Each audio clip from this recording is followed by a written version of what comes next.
મહાનગરપાલિકાના મેયર અને ડેપ્યુટી મેયરનો કાર્યકાળ પૂર્ણ થતાં આજ રોજ વિદાય સમારંભ યોજવામાં આવ્યો હતો। સુરત મનપામાં મેયરનો કાર્યકાળ પૂર્ણ થતાં મેયર અને ડેપ્યુટી મેયરને માનભેર વિદાય આપવામાં આવી। મેયર દક્ષિશ માવણીએ પોતાના સંબોધનમાં વર્ષ 1995થી અત્યાર સુધી સુરત મહાનગરપાલિકામાં સેવા આપનાર તમામ મેયરને યાદ કર્યા। કાર્યકાળ દરમિયાન ચૂંટાયેલા તમામ કોર્પોરેટરોને ફૂલો આપી વધારવામાં આવ્યા હતા। આ પ્રસંગે મેયર દક્ષિશ માવણીએ જણાવ્યું કે પોતાના કાર્યકાળ દરમિયાન થયેલા તમામ પ્રયાસો દ્વારા સુરત શહેરને નંબર 1 બનાવવાનો સતત પ્રયાસ કરવામાં આવ્યો હતો।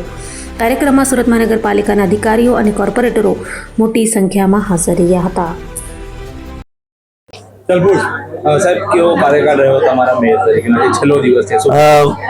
કાર્યકાળ ખૂબ જ ગોલ્ડન રહ્યો છે।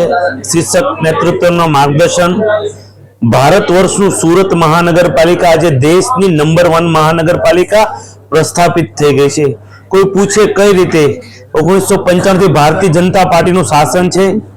અનેક ફકીરભાઈ ચૌહાણ થી લઈને હેમાલીબેન બોગાવાળા સુધી અનેક મેયરો કઈ ને કઈ સુરતમાં યોગદાન આપીને સુરત આજે દેશનું નંબર 1 મહાનગરપાલિકા પ્રસ્થાપિત થયું છે। કોઈ પૂછે કઈ રીતે તો અમે કહી શકીએ કે ભારત વર્ષના છેલ્લા 2 વર્ષના જેટલા નેશનલ એવોર્ડ આવ્યા એ સુરત મહાનગરપાલિકાએ પ્રાપ્ત કર્યા છે। રાજ્ય સરકારના એવોર્ડ તો 4 જેટલા રાજ્ય સરકારના એવોર્ડ પ્રાપ્ત કર્યા છે। રાષ્ટ્રપતિના હોય તો 5 જેટલા। આજે ભારતમાં કોઈ એક સિટી 5 વર્ષ છેલ્લા 2 વર્ષમાં રાષ્ટ્રપતિનો એવોર્ડ લેવા ગયા હોય તો એક મોટું એચિવમેન્ટ છે સુરત મહાનગરપાલિકાનું।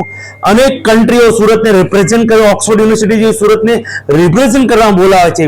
છેલ્લા 10 વર્ષમાં 40 લાખની વસ્તી હતી, 10 વર્ષ પછી 80 લાખની વસ્તી થઈ, છતાંય સર્વાઈ થઈ દેશનું નંબર 1 મહાનગરપાલિકા સુરત પ્રસ્થાપિત થયું છે।